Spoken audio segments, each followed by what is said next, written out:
2 లక్షల పెట్టుబడి, unlimited growth. Ecoblue AdBlue franchise. Smart investment, great returns. తెలంగాణలో నీటి ప్రాజెక్టుల విషయంలో ఆర్డీఎస్ మళ్ళీ రాజుకుంటుంది. ఆర్డీఎస్ అంటే రాజోలి బండ డైవర్షన్ స్కీమ్. ఇప్పటివరకు ఆంధ్ర తెలంగాణ మధ్య ఇది ఒక వివాదాస్పదమైనటువంటి ప్రాజెక్టు. ఉమ్మడి ఆంధ్రప్రదేశ్ ఉన్నటువంటి సందర్భంలో కూడా ఈ ప్రాజెక్టుకి నీళ్లు విడుదల చేయాలనేటువంటి ఉద్దేశంతో అప్పటి తెలంగాణ రాష్ట్ర సమితి, ఇప్పుడు తెలంగాణ రాష్ట్ర సమితి కాదు, ఇప్పుడు బీఆర్ఎస్ అనమాట.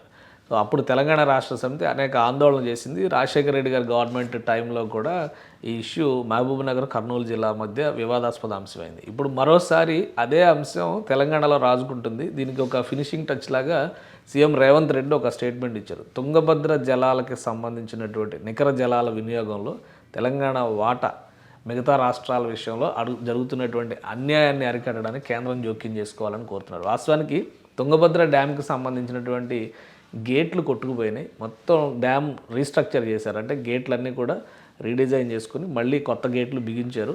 రేపు త్వరలో విడుదల చేయబోతున్నారు. అంటే ఇవాళే వాటిని ఓపెనింగ్ కూడా చేయబోతున్నారు. ఈరోజు గేట్స్ ఓపెన్ చేస్తున్నారు. అటు కర్ణాటక, ఇటు ఆంధ్రప్రదేశ్, మరోవైపు తెలంగాణ. 3 రాష్ట్రాల ముఖ్యమంత్రి. అదేంటంటే 3 రాష్ట్రాల మధ్యలో ఉండేటువంటి ప్రాజెక్టు. 3 రాష్ట్రాలకి కూడా నికర జలాల వినియోగంలో వాటా ఉంది. తెలంగాణకి 15 టీఎంసీల వరకు వాడుకునేటువంటి హక్కు ఉంది. కానీ 5-6 టీఎంసీలే వస్తున్నాయని చెప్పనేటువంటి ఆరోపణ రేవంత్ రెడ్డి చేశారు. ఇప్పుడు ఈరోజు ఆయన వెళ్తున్నారు అక్కడికి. ఈ తుంగభద్ర డ్యామ్ ఓపెనింగ్కి, పునఃప్రారంభోత్సవానికి ఆయన వెళ్తున్నారు. సో ఈ సందర్భంగా ఈ వ్యాఖ్యలు చేశారు. కేంద్ర ప్రభుత్వం జోక్యం చేసుకుని సమస్యను పరిష్కరిస్తుంది. ఎవరు 3 రాష్ట్రాల మధ్య ఒక విధంగా సమన్వయం ఉన్నప్పుడు, అలానే 3 రాష్ట్రాలు ఒక అంగీకారానికి వస్తే కేంద్ర ప్రభుత్వం చేసేది ఏముంటుంది. కానీ తెలంగాణలో ఏంటంటే ఆల్రెడీ బీఆర్ఎస్ ఆర్డీఎస్ విషయంలో రేవంత్ ప్రభుత్వం ఉదాసీనంగా వ్యవహరిస్తుంది. మహబూబ్ నగర్ జిల్లాకి నష్టం జరుగుతుంది. ప్రధానంగా మహబూబ్ నగర్ జిల్లాలో దాదాపు 83,000 ఎకరాల భూములు ఆర్డీఎస్ కింద సాగు అవుతున్నాయి.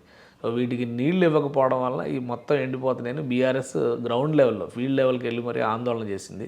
దానికి ఒక కౌంటర్గా రేవంత్ రెడ్డి ఒక మాట అన్నారు. ఇప్పుడు కేంద్ర ప్రభుత్వం సమన్వయం చేయాలని చెప్పని.